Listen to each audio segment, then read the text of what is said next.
اعوذ بالله من الشیطان الرجیم بسم الله الرحمن الرحیم. ټولو هیوادوالو ته سلامونه او احترامات. الله پاک دې وکړي چې ټول روغ جوړ یې. لکه څرنګه تاسو ته معلومه ده چې سبا ته د افغانستان او د ایرلیند ترمنځ درېیمه شل ورځیزه لوبه ترسره کېږي چې دغه لوبه به د افغانستان په وخت د غرمې 1 بجه وي. لکه څرنګه تاسو ته معلومه ده چې اکثریت وخت کې افغانستان چې کومه لوبډله ده دې کې ځوانانو ته چانس نه ورکول کېږي. دا بهانه هم ختمه شوله چې یا د سیریز ګټلو تمه ولرو چې سیریز ګټو د دې په بهانه چې نوې ځوانانو ته چانس ورنکول شي. الحمدلله سیریز هم وګټلو. اوس دغه وخت راغلی دی چې سبا لوبه کې صرف ځوانان ولوبېږي. د لوبډلې مشر نه خواست کوم چې سبا خدای پاک ته وګوره چې ځوانانو ته سبا ته موقع ورکړه. همدغه ځوانان ګورې موږ ته آینده کې لوبه کوي.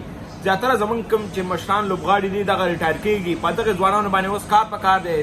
دغه ځوانان استعمال کوي. اوس د دوه همدغه وخت دی.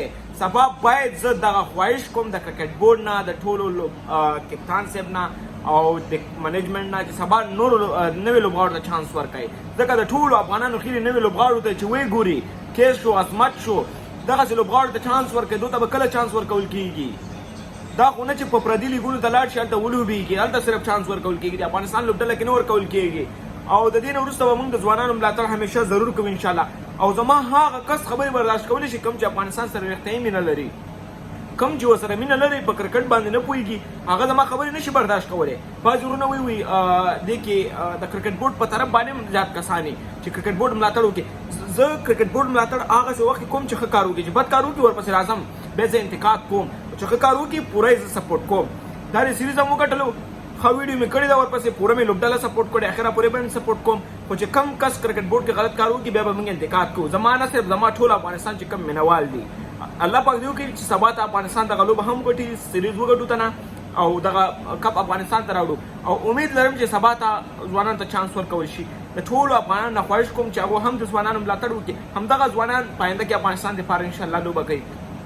کپتان صاحب ته هم یو پیغام لیکم د سیریز مبارکي هم درله وایم.